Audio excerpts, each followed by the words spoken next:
hello. Chapter 19. Most days, Louis went to his after-school club until Esme arrived to collect him.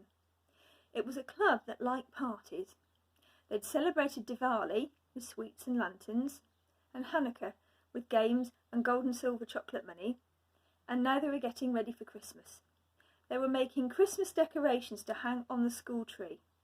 Red and white woven paper hearts, fat felt robins, gingerbread stars, and cotton wool lambs. Lambs? Asked Louis, and they showed him the Christmas crib set up on the windowsill, and the stable, and the star, the manger, and the baby, the 3 wise men and the shepherd boy and his flock of snow-white lambs. "OK, lambs," said Louis, nodding. Louis's lamb did not look like the other children's. It was a strange, sinewy beast with pointed ears and teeth. It came in for a lot of criticism.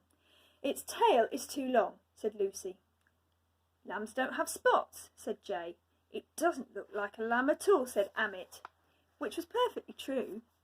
It didn't look like a lamb. It looked like a giant spotted cat, big enough to eat all the lambs on the Christmas tree with the robins for puddings afterwards.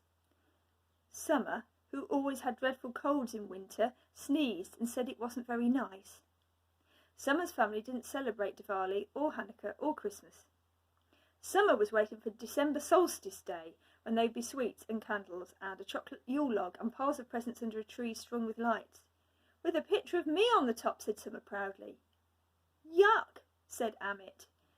Summer's lamb was white and fat and cotton wool fluffy.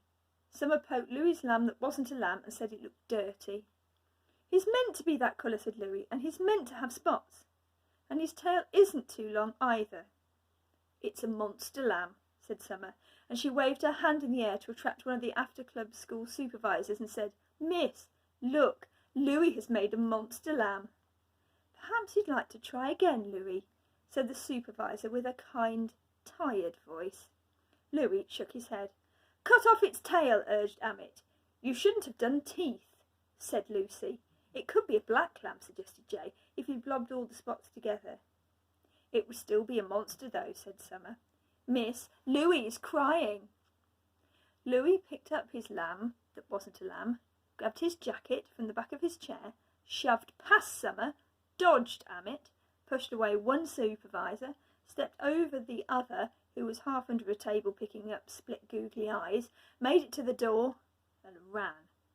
He ran along a corridor and across the back of the hall, where a recorder club was tormenting a Christmas carol to shrieking ribbons, past the office, where someone lay on a plastic sofa hugging a bucket, and out of the playground door, wading against the flow of the 8s and over football team who were just now streaming in.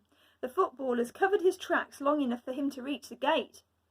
Then he was out in the wild, the true wild, where he was never allowed alone, the city street at the end of a December day, buffeting with traffic and weary people and slanting rain and a chilly wind. It didn't feel safe. Louis looked down at his lamb that wasn't a lamb and saw that it had somehow got scrunched. He tried to smooth the creases, and a skittering gust caught it and flung it into a puddle. "Iffen!" cried Louis, and rushed to pick it up. Now it wasn't a lamb, and it wasn't Iffen either. It was a gritty, woolly, wet, papery nothing.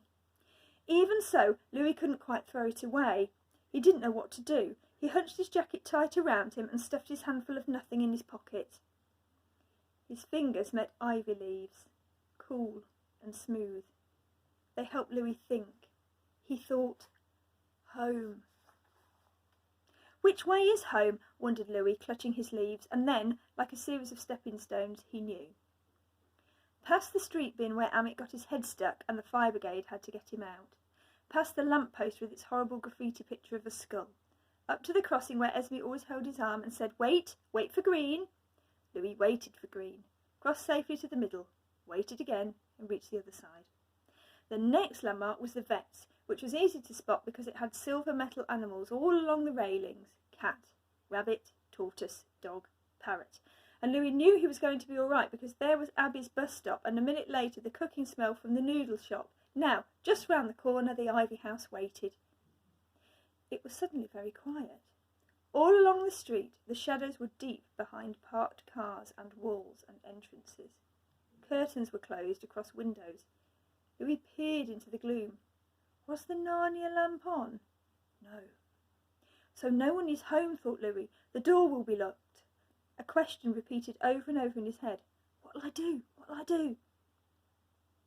As he came close to the house, he wondered some more what he would do. There was a small movement in their scruffy hedge. Pause. Move again. Pause. Iffin? Wondered Louis. Perhaps it was just a bird. Please, not Iffin. The yews around the old church held darkness like a mantle. Louis watched them out of the corner of one eye. Then another sound came, halfway between a cough and an exclamation. Cha! Louis's heart jumped. He heard a roosting pigeon rise from the yew trees, shrieking and clapping in alarm. He pictured thorn-black claws and fangs as long as his finger. He remembered the great weight of Iffin's silent velvet tread, and panic seized him. Cha! He heard again, closer, and a rustle like heavy silk. Louis ran, leaping for the doorstep. Not now, not now, he gasped as he pounded with his fists. Not now, somebody, somebody! And then, beyond all hope, the door was opened, and he tumbled inside, gasping, shaking, and yet again in tears. Tears not just of loneliness, but of shame, and fear, and temper, because he'd run away from his friend at last. Iffin, Iffin, Iffin, sobbed Louis, but he leaned against the door to hold it shut.